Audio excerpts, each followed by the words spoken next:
नमस्कार। आज हम कक्षा 12 के इतिहास विषय के अध्याय 4 मुगल आक्रमण प्रकार और प्रभाव के बारे में अध्ययन करेंगे। मुगल आक्रमण प्रकार और प्रभाव। अरब आक्रमण। अरबों ने सर्वप्रथम सीरिया पर आक्रमण किया और एक वर्ष में ही राजधानी दमिश्क ने आत्मसमर्पण कर दिया, अर्थात दमिश्क पर अधिकार कर लिया। उसके बाद इराक, फारस, मध्य एशिया को जीतते हुए अरब भारत की सीमा तक पहुंच गए। भारत पर अरब आक्रमणों के कारण। नंबर 1, भारत में इस्लाम के प्रसार के उद्देश्य से उन्होंने भारत पर आक्रमण किया। नंबर 2, हज़रत मोहम्मद साहब की मृत्यु के बाद मुसलमानों का धर्मगुरु व राजनीतिक अधिकारी खलीफा था। ऐसे में अरबों में साम्राज्य विस्तार की भावना होना भी स्वाभाविक था, इसलिए भी उन्होंने भारत पर आक्रमण किया। अरबवासी भारत की आर्थिक समृद्धि से परिचित थे। वे यहाँ आक्रमण कर धन प्राप्त करना चाहते थे। अरब आक्रमण 632 ईस्वी में हज़रत मोहम्मद की मृत्यु के बाद उमर खलीफा बना तथा उसके शासनकाल में 636 ईस्वी में भारत ने मुंबई के थाने नामक स्थान पर आक्रमण किया, लेकिन उन्हें सफलता नहीं मिली।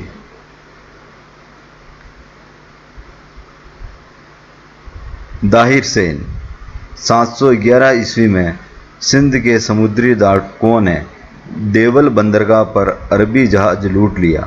इस समय सिंध में राजा दाहिर सेन का शासन था। दाहिर सेन द्वारा अरबी जहाज लूटे जाने का उपयुक्त स्पष्टीकरण नहीं दिए जाने के कारण खलीफा वालिद ने सिंध पर आक्रमण करने के लिए सेना भेज दी। अरबों के प्रारंभिक 2 अभियान असफल रहे। इसके बाद इराक के गवर्नर हज्जाज ने अपने चचेरे भाई व दामाद 17 वर्षीय युवक मोहम्मद बिन कासिम को सेना सहित भारत की ओर भेजा। देवल पहुंचते ही कासिम ने घेरा डालने की तैयारी की, लेकिन सामने एक मंदिर आ गया जिसकी दीवार 120 फुट ऊंची थी। मंदिर का देशद्रोही पुरोहित अरबों से जा मिला और उसने उन्हें बताया कि जब तक मंदिर पर ताबीज़ लगा लाल झंडा लहराता रहेगा तब तक नगर को जीता नहीं जा सकता।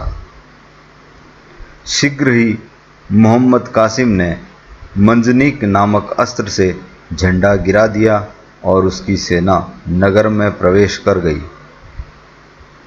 नगर पर अधिकार करने के बाद कासिम ने 17 वर्ष से अधिक अवस्था वाले सभी पुरुषों को मार डाला और स्त्रियों व बच्चों को कैद कर लिया।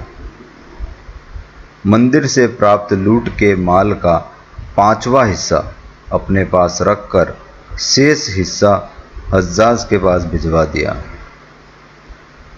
रावर का युद्ध 20 जून 712 ईस्वी को कासिम व दाहिर सेन के मध्य ये युद्ध हुआ था। हाथी पर सवार राजा दाहिर सेन के तीर लग जाने के कारण वह वीर गति को प्राप्त हुआ। उसकी पत्नी रानी बाई ने किले को बचाने का प्रयत्न किया, लेकिन अंत में हार जाने पर उसने जौहर कर लिया। कासिम ने दाहिर की राजधानी ब्राह्मणाबाद पर अधिकार कर लिया, जहां उसके हाथ दाहिर सेन की दूसरी रानी लाडी व उसकी 2 पुत्रियां सूर्य देवी व परमल देवी लगी, जिन्हें उसने खलीफा के पास भिजवा दिया। मोहम्मद बिन कासिम का अंत।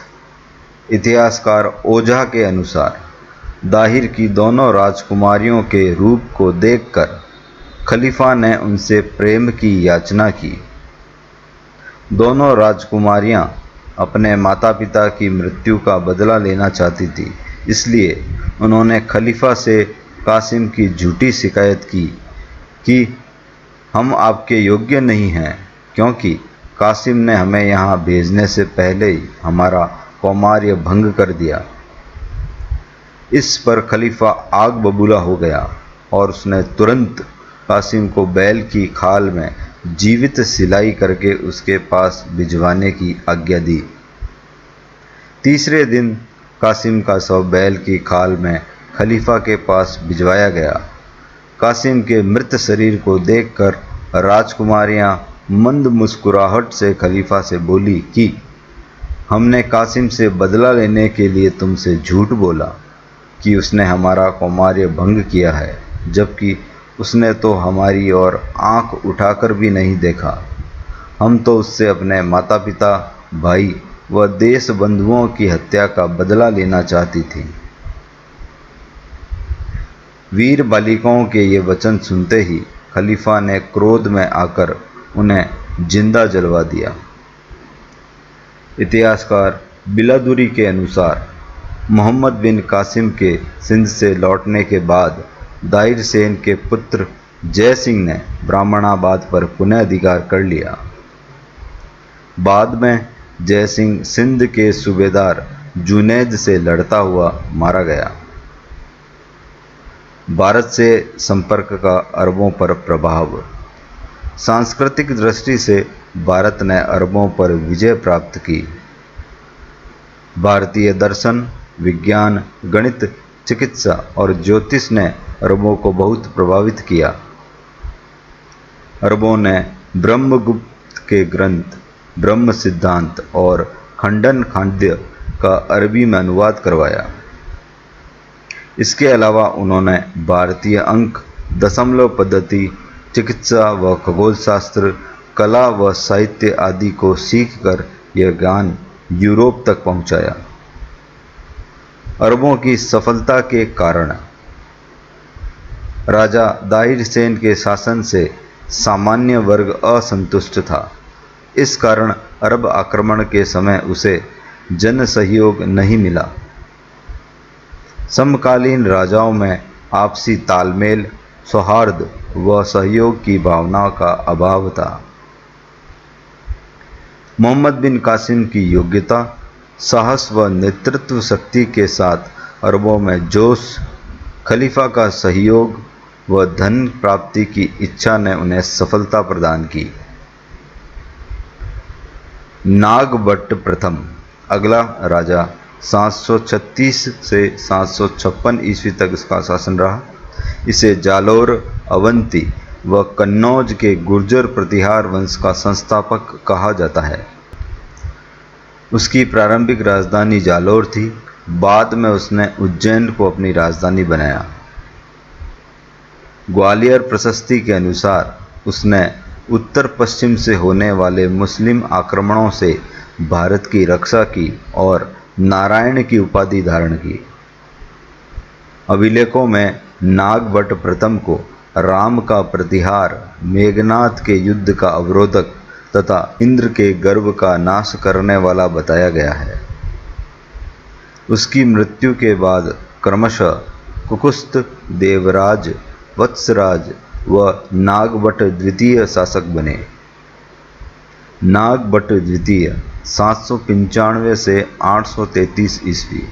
उसने गुर्जर प्रतिहारों की खोई हुई प्रतिष्ठा को पुनः स्थापित किया। उसने कन्नौज के शासक चक्रायुध को पराजित कर कन्नौज पर अधिकार कर लिया और उसे अपनी राजधानी बनाया। चक्रायुध बंगाल के राजा धर्मपाल का आश्रित राजा था, इसलिए उसने नागभट्ट द्वितीय पर आक्रमण कर दिया, लेकिन मुंगेर के युद्ध में धर्मपाल पराजित हुआ। नागभट्ट द्वितीय की विजयों का उल्लेख ग्वालियर अभिलेख में मिलता है, जिसके अनुसार उसने आंध्र, मालव, सिंधु, विदर्भ, कलिंग, अनर्त, मत्स्य, किरात, तुरुष्क व वत्स के राजाओं पर विजय प्राप्त की।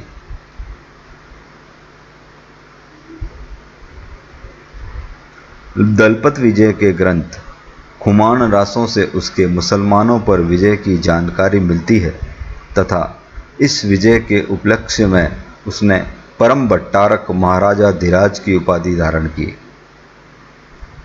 चंद्रप्रभा सूरी के ग्रंथ प्रभावक चरित्र के अनुसार उसने गंगा में डूबकर आत्महत्या कर ली। बप्पा रावल को मेवाड़ के गुहिल वंश का वास्तविक संस्थापक कहा जाता है। डॉक्टर ओझा के अनुसार बप्पा रावल कालभोज नामक व्यक्ति की उपाधि थी। मुहणोत नैन्सी के अनुसार बप्पा हारित ऋषि की गायें चराता था। उसकी सेवा से प्रसन्न होकर हारित ऋषि ने महादेव को प्रसन्न करके उसके लिए मेवाड़ का राज्य मांग लिया।